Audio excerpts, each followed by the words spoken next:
हमारा टॉपिक है Friedel Crafts. Friedel Crafts reaction. Friedel Crafts reaction दो प्रकार की होती हैं, Friedel Crafts alkylation, Friedel Crafts acylation. आज का हमारा टॉपिक है Friedel Crafts acylation. Friedel Crafts acylation क्या होता है? Benzene react with acetyl chloride in presence of anhydrous AlCl3 aluminium trichloride to form acetophenone. जब आप बेंजीन की रिएक्शन एसिटिल क्लोराइड से कराते हो AlCl3 की प्रेजेंस में, तो एसिटोफिनोन बनता है। अब हम इसकी रिएक्शन भी देखेंगे और इसकी मैकेनिज्म भी देखेंगे। तो देखते हैं इसकी रिएक्शन। यदि आपने बेंजीन की रिएक्शन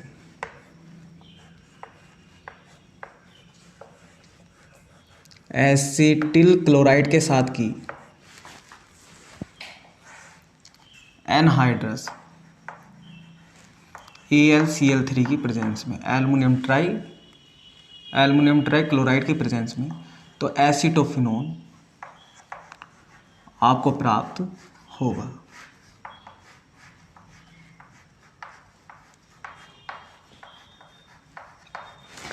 तो मैं इनके नाम लिख देता हूं। ये बेंजीन है,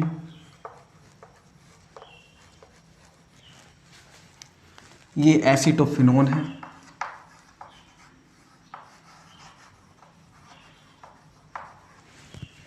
ये एसिटिल क्लोराइड। यदि आपको रिएक्शन को जानना है कि ये रिएक्शन हुई किस प्रकार है, देखो इसको याद रखने का तरीका कि आप यहाँ से H निकाल लो और ये क्या हो जाएंगे, यहाँ से HCl रिमूव हो जाएगा और ये चीज़ इसमें ऐड हो जाएगी। मगर ये सिर्फ याद रखने का तरीका है, मगर सही मायनों में ऐसा नहीं होता। अगर आपको जानना है कि रिएक्शन हुई किस प्रकार, तो आपको जानना पड़ेगा इसकी मैकेनिज्म को। तो मैकेनिज्म इसकी क्या होती है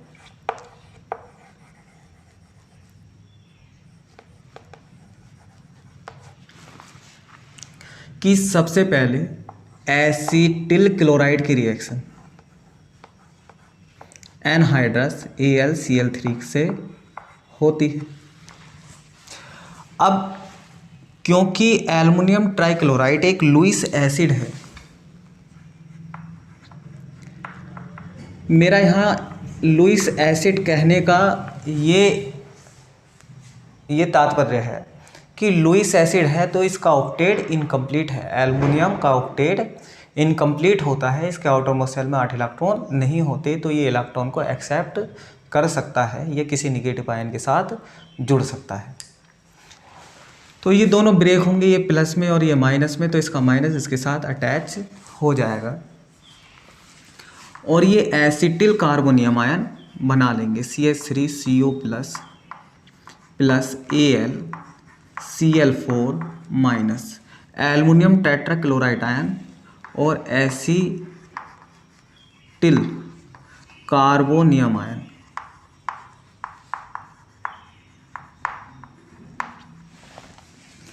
ये स्टेप नंबर इसका फर्स्ट हुआ, ये स्टेप नंबर फर्स्ट है।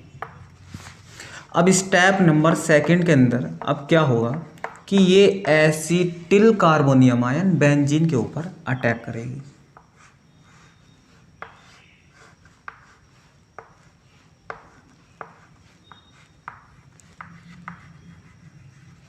किसी भी बॉन्ड पर, क्योंकि बेंजीन के CH कार्बन सारे प्लेनर होते हैं, सेम H होते हैं, तो इसलिए किसी भी बॉन्ड पर ये अटैक करेगी। तो इसलिए मैंने ये वाला बॉन्ड दिखा दिया। और हमें ये भी पता है कि इसके पास क्या है, हर जगह CH, तो एक H मैंने बाहर निकाल लिया और इस बॉन्ड को ब्रेक कर दिया, ये माइनस और ये प्लस। अब इसका जो प्लस होगा वो इसके माइनस पर अटैक करेगा और ये 3 रेजोनेटिंग स्ट्रक्चर बना लेगा। ये 3 रेजोनेटिंग स्ट्रक्चर बना लेगा। अधिकतर बच्चों को रेजोनेटिंग स्ट्रक्चर बनाने में बहुत ही ज़्यादा प्रॉब्लम होती है, इसलिए आप इसे ध्यान से देखेंगे कि ये बॉन्ड ब्रेक हुआ, ये माइनस, ये प्लस, इसके प्लस ने इसके माइनस पर अटैक करा तो यहाँ पे क्या हुआ, यहाँ पे प्लस आ गया, ये बॉन्ड ब्रेक हो गया तो बॉन्ड कितने बचे, बॉन्ड 2 बॉन्ड बचे। अब इतना करने के बाद अब हमें क्या करना है कि यहाँ पे पॉजिटिव चार्ज आई गया, अब यहाँ से फिर से बॉन्ड ब्रेक होगा, तो मैं अलग कलर से दिखा देता हूँ। ये यहाँ से फिर से बॉन्ड ब्रेक होगा, ये माइनस, ये प्लस, ये बॉन्ड ब्रेक होगा, ये यहाँ पे ये माइनस और प्लस आपस में बॉन्ड बना लेंगे और इलेक्ट्रॉन की डेफिशिएंसी इसके पैरा पोजीशन पर आ जाएगी।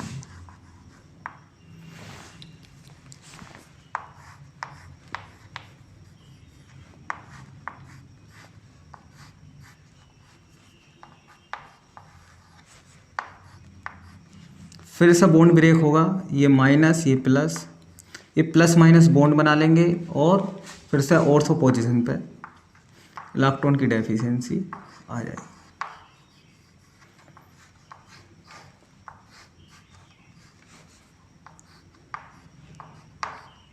ये इसकी 3 रेजोनेटिंग स्ट्रक्चर बनी। यदि आप इससे अगला बॉन्ड भी ब्रेक करते हो तो फिर से ये इसी पोजीशन में आ जाएगा।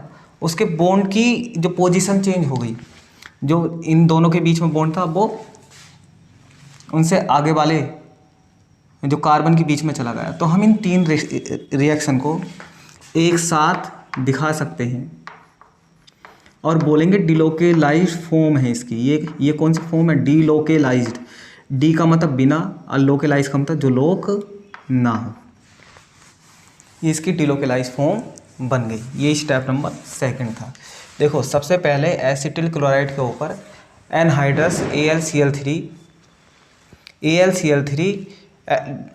एसिटिल क्लोराइड से Cl को ले लेता है, एसिटिल कार्बोनियम आयन बना लेता है और साथ में ही एल्युमिनियम टेट्राक्लोराइड आयन बना लेता है। अब ये एसिटिल कार्बोनियम आयन जो है ये बेंजीन के ऊपर अटैक करेगा और बेंजीन के ऊपर अटैक करने के बाद 3 रेजोनेटिंग स्ट्रक्चर बनाएगा। इसकी 3 पोजीशन पे ऑर्थो, पैरा, ऑर्थो पे इलेक्ट्रॉन की डेफिशिएंसी है। इसका ये मीनिंग है कि यहाँ पे इलेक्ट्रॉन की कमी होगी।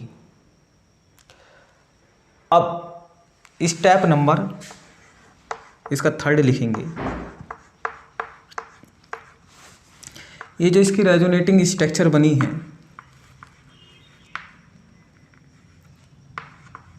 देखो हमने यहाँ पे CO लिखना है, ठीक है ना, ये मुझसे छूट गया, यहाँ पे आपको CO लिखना है।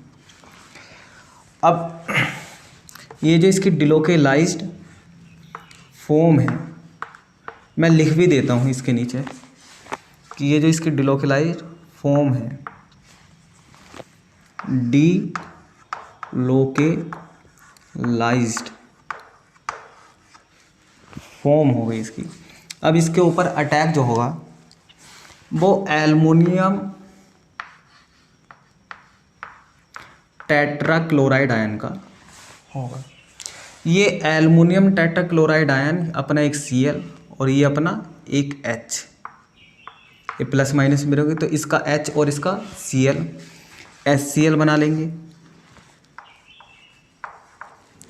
और एल्युमिनियम टेट्राक्लोराइड जो बन गया वो AlCl की फॉर्म में आ गया,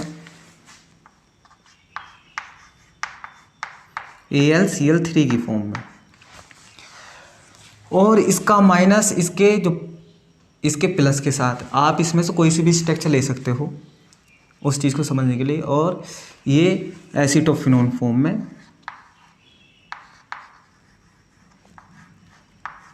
आ चुका है, ये बन गया एसीटोफिनोन।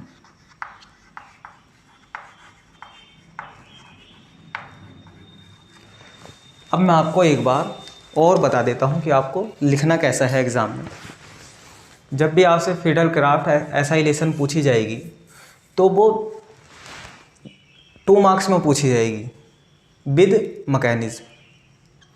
तो आपको लिखना है benzene react with acetyl chloride in presence of AlCl3 to form acetophenone.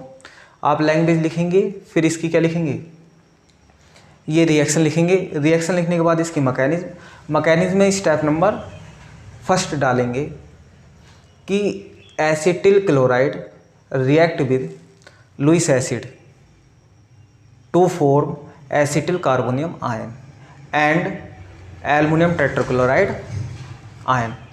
फिर जब इसमें एसिटिल जो क्लोराइड आयन ये आपको बन चुका तो आप स्टेप नंबर सेकंड लिखेंगे और वहाँ बताएंगे कि एसिटिल कार्बोनियम आयन जो है बेंजीन के किसी भी बॉन्ड पर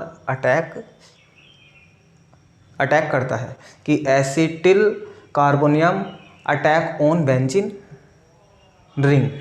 बेंजीन रिंग पर क्या करता है, अटैक करता है, बेंजीन रिंग के बॉन्ड पर। और क्या बनाता है, 3 रेजोनेटिंग स्ट्रक्चर, और 3 रेजोनेटिंग स्ट्रक्चर बनाता है। और तीनों रेजोनेटिंग स्ट्रक्चर को हम डिलोकलाइज फॉर्म में दिखा सकते हैं। डिलोकलाइज जब फॉर्म में वो आ जाएगा फिर उसकी रिएक्शन हम एल्युमिनियम टेट्राक्लोराइड से करते हैं। एल्युमिनियम टेट्राक्लोराइड का जो हाइड्रोजन है यहाँ से प्रोटीनियम आयन अलग होगा और जो क्लोराइन आयन के साथ जो कंबाइन होकर HCl बना लेगा और AlCl3 यहाँ से फ्री हो जाएगा और एसिटोफिनोन बन जाएगा। ये काफ़ी इंपॉर्टेंट है, बिल्कुल सेम टू सेम ऐसी ही है जैसे मैंने आपको फिडलक्राफ्ट एल्काइलेशन बताई थी, बिल्कुल सेम टू सेम उसी ही की तरह है। आप इसे देखेंगे और ये काफ़ी अच्छा टॉपिक है।